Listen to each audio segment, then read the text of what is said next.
Assalamualaikum warahmatullahi wabarakatuh. Saya Zulkifli Jaiz. Untuk Bakat Muda Sezaman 2021, saya mengetengahkan satu karya yang bertajuk Project Invisible Sculpture. Satu projek yang sudah ditekankan dan progresnya berlaku sepanjang setahun. Persoalan yang penting bagi saya untuk saya challenge kesenian tu sendiri adalah bagaimana untuk define dimension art tu sendiri.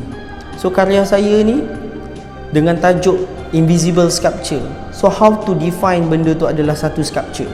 By definisi, sculpture ataupun karya adalah berbentuk 2D dan juga 3D, which is ada form and then texture treatment ataupun sebagainya lah. Dimana kalau kita melihat keseharianan kita dipenuhi dengan instruction seperti signage ataupun amaran di jalan raya, di shopping mall, ataupun juga di manual instruction yang ada dekat panduan seperti IKEA.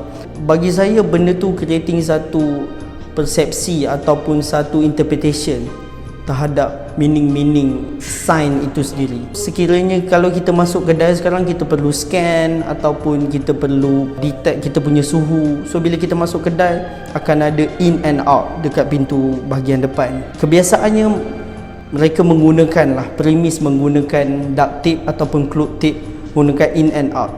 Secara tak sengaja, secara unconsciousnya, orang yang masuk ke dalam premis itu akan slowly mengikut instruction yang diberi.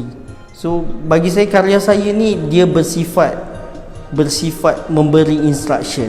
Saya menggunakan space Kapal Lori Art Space di Seri Iskandar, di rooftop Kapal Lori Art Space.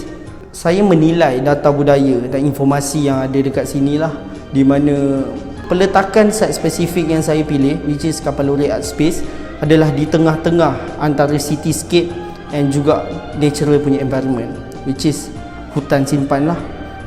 Saya rasa pertembungan tu adalah satu perkara yang menarik lah untuk art on site ni. Bagaimana saya nak create consciousness ataupun kesedaran orang terhadap space itu sendiri. Seperti mana installation punya disiplin lah, penekanan terhadap space itself. Saya tidak menekankan terhadap form, di mana karya itu bernafas invisible. Invisible ni adalah perkara yang halimunan lah, yang orang tak boleh nampak. Apa yang saya try untuk challenge kat situ adalah perkara yang 3D and 4D. Bagaimana untuk create sculpture yang tiada formnya dekat situ. Definisi 3D tu telah dilanggar sedikit disiplinnya. Bagaimana possibilities ni boleh break lagi kesenian ataupun creative output yang ada dekat space tu.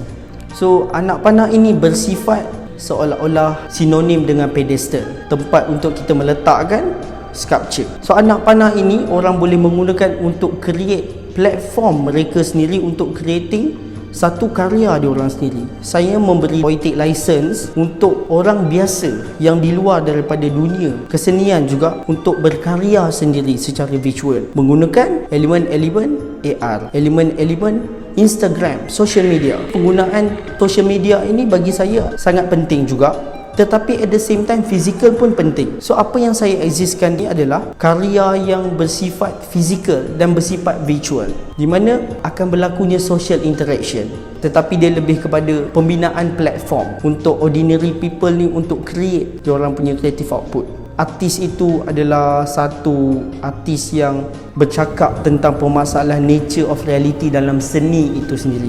Bagaimana untuk define karya ni secara definisi dan secara visual ataupun secara pembacaan. Maybe itulah kita punya persoalan tentang contemporary art ataupun kita punya contribution terhadap contemporary art itu sendiri. Saya hanyalah ejen yang menyediakan satu pedestal baru untuk orang lain, di mana pertembungan atau intersection in between ordinary and artist itu telah diputuskan. Wall di tengah-tengah itu telah invisible. Semua orang neutral. Sekian daripada saya lah, ejen pemberi pedestal.